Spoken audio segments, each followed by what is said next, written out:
అహ్మదాబాద్ విమాన ప్రమాదం మీద ప్రాథమిక నివేదికలో కొత్త కోణాలు వెలుగు చూస్తున్నాయి. ఆ నివేదిక నేపథ్యంలో ఇంధన స్విచ్ల మీద అనుమానాలు వ్యక్తమవుతున్నాయి. ఇప్పటిదాకా ఇంజిన్ అన్నారు, లేకపోతే కనుక రెక్కలు అన్నారు, లేకపోతే పక్షి అన్నారు, ఇవన్నీ అయిపోయినాయి.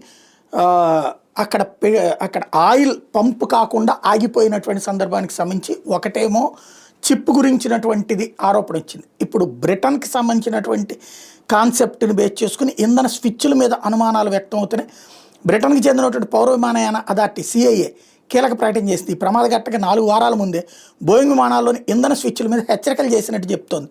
787 డ్రీమ్లైనర్తో సహా 5 రకాల బోయింగ్ విమానాల ఇంధన స్విచ్ల మీద మే 15 భద్రతా నోటీస్ జారీ చేసినట్టు CIA తెలిపింది. అమెరికాకు చెందిన ఫెడరల్ ఏవియేషన్ అడ్మినిస్ట్రేషన్ నిర్వహించిన ఎయిర్ వర్తినెస్ డైరెక్టివ్లో ఆయా విమానాల్లో ఇంధన షట్ ఆఫ్ వాల్వ్ యాక్టివేటర్స్ గురించి హెచ్చరికలు చేసిందని పేర్కొంది. దీంతో ఆయా విమానాల ఇంధన షట్ ఆఫ్ వాల్వులకి రోజువారీ తనిఖీలు నిర్వహించాలని ఆదేశించింది. అహ్మదాబాద్ నుంచి లండన్ వెళ్తున్నటువంటి Air India Boeing 787 Dreamliner June 12 takeoff అయిన కాసేపటికి కుప్పకూలిపోయినటువంటి సందర్భంలో 2 ఇంజిన్లకు రెప్పపాటు వ్యవధిలో ఇంధన సరఫరా నిలిచిపోవడం వల్లే ప్రమాదం జరిగిందని ప్రాథమిక దర్యాప్తు నివేదిక తేలడం. దీంతో బోయింగ్ విమానాలు ఇంధన స్విచ్ల మీద చర్చ మొదలైంది. మరోవైపు ఈ స్విచ్ల మీద DGCA దేశీయ విమానయాన సంస్థల కీలక ఆదేశాలు కూడా జారీ చేసింది. తమ వద్ద ఉన్న బోయింగ్ 787, 737 విమానాల్లో ఇంధన స్విచ్ లాకింగ్ వ్యవస్థలను తనిఖీ చేయాలని సూచించింది.